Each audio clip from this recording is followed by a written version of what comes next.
بسم اللہ الرحمن الرحیم من قرأ انا انزلناہ فی لیلۃ القدر فی وضوئہ خرج اللہ من ذنوبہ کیوم ولدتہ امہ۔ آج کی مجلس سے جن لوگوں نے یہ مجلس کرائی، انشاءاللہ اگر اس نسخے پہ عمل کریں گے میری ماں بہنیں اور آپ، تو انشاءاللہ یہ ثواب قیامت تک کے لیے ہے۔ امام فرماتے ہیں جو انسان سورہ انا انزلنا وضو کے وقت پڑھ لے، یعنی جب آپ وضو کرنے لگیں، ہمارے یہاں شیطان بہکاتا ہے ہر جوان کو، یہ ساری باتیں آ کے کرتا ہے وضو کے ٹائم ہی۔ ایک جوان ادھر بیٹھ گیا، ایک جوان ادھر بیٹھ گیا، ہاں عید کتنے کا ہوا، منجی کتنے کی ہوئی، کیسا بھاؤ چل رہا، ادھر وضو بھی کر رہا ہے اور اپنا بھاؤ بھی بڑھا رہا ہے، بڑھا رہا نہیں بڑھا رہا، کر رہا ہے وضو کرتا ہوں قربتاً اللہ، نیت کر لی۔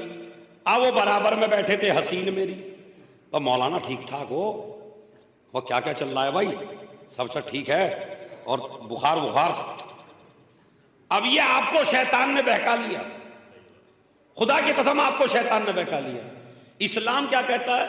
اگر کوئی انسان وضو کرتے ہوئے چپ رہے، بات نہ کرے اور انا انزلنا پڑھے، انا انزلنا اس مجمع میں سب کے یاد ہے انشاءاللہ ماشاءاللہ سے، کوئی ایسا نہیں جس کے یاد نہ ہو، تو انا انزلنا پڑھ لے تو چھٹے امام فرماتے ہیں گناہوں سے ایسے پاک ہو جاتا ہے جیسے ماں کے پیٹ سے ابھی پیدا ہوا۔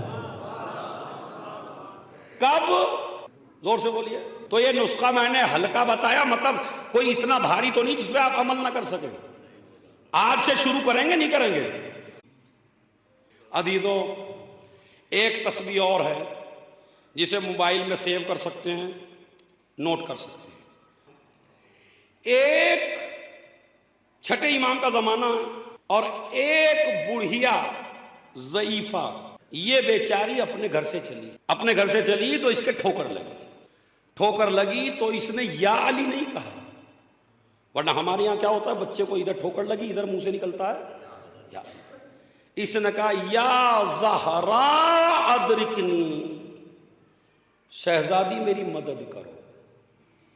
اور اس کے بعد جب یہ ٹھوکر لگ کے نیچے گری تو اس نے باقاعدہ ایک جملہ کہا، وہ جملہ دیکھ لیجئے، لعن اللہ ظالمی کے یا فاطمہ، ذرا دہرائیے میرے ساتھ مل کے، لعن اللہ ظالمی کے یا، ایک دفعہ اور کہیے، لعن اللہ ظالمی کے یا فاطمہ۔ جب بھی تمہیں کوئی پرابلم ہو، کھیت کی ہو، کھلیان کی ہو، جاب کی ہو، اپنی بچیوں کی شادی کی ہو، کوئی دنیاوی پرابلم ہو، کوئی کسی مصیبت میں مبتلا ہو، تو 100 مرتبہ اگر انسان یہ تسبیح پڑھ لے، لعن اللہ ظالمی کے یا فاطمہ، تو اللہ کبھی اس کام کو اور اس کی دعا کو کبھی رد نہیں کرتا۔ اس عورت کے منہ سے نکلا لعن اللہ ظالمی کے یا فاطمہ، اے شہزادی آپ کے دشمنوں پر اللہ کی لعنت ہو، یہ اردو میں ترجمہ ہے اس کا، اے شہزادی آپ کے دشمنوں پر اللہ کی لعنت ہو۔ بنی عباس کا زمانہ تھا، اس عورت کو بیچاری کو گرفتار کر لیا اور گرفتار کر کے کوڑے مار کے جیل میں ڈال دیا، حکومت ان کی تھی، جیل میں ڈال دیا۔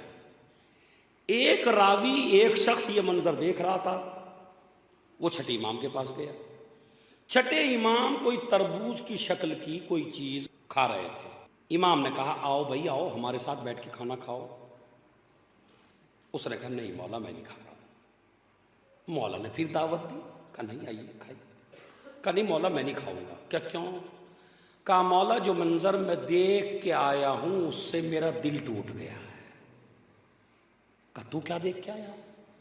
کہا ابھی ابھی آپ کی جدہ کی چاہنے والی، آپ کی بیوی کی چاہنے والی، شہزادی زہرا کی چاہنے والی، اسے ٹھوکر لگی، اس نے زہرا کو مدد کے لیے پکارا، قاتل زہرا پہ لعنت کی تو اسے لوگ مارتے ہوئے جیل تک لے گئے۔ اب جیسے ہی امام نے سنا فقط العقل، امام نے کھانا چھوڑ دیا، پانی چھوڑ دیا، اتنا روئے کہ داڑھی آنسوؤں سے تر ہو گئی۔ اور اس کے بعد اس صحابی سے کہا چل میرے ساتھ مسجد سہلا چل۔ مسجد سہلا جانتے ہیں آپ؟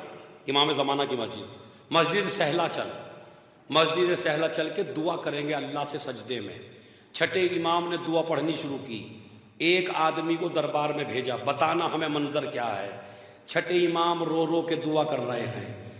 بادشاہ نے اس عورت کو، اس دعا کا اثر یہ ہوا کہ بادشاہ نے اس عورت کو بلا کے کہا بتا تیرا قصور کیا ہے؟ کہا میرا قصور کچھ نہیں ہے، میں نے تو اپنی بی بی زہرا کو اپنی مدد کے لیے پکارا تھا، اس کے قاتلوں پہ لعنت کی تھی۔ کہا اچھا، نام میں نے لے لیا تھا، قاتلوں پہ لعنت کی تھی۔ اس نے کہا ٹھیک ہے ہم تجھے رہا کر رہے ہیں۔ عورت کو چھوڑ دیا گیا۔ کچھ پیسے دینا چاہے حکومت نے، بھوکی تھی، پیاسی تھی، پیسہ نہیں تھا۔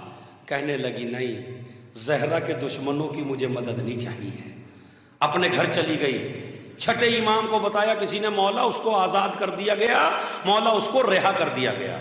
ادھر آزادی کی خبر امام کو ملی، اپنے گھر آئے، ایک تھیلی اٹھائی، اپنے غلام کو دی، جا ہمارے چاہنے والی کو دے کے آ اور اسے جا کے میرا سلام کہہ دینا۔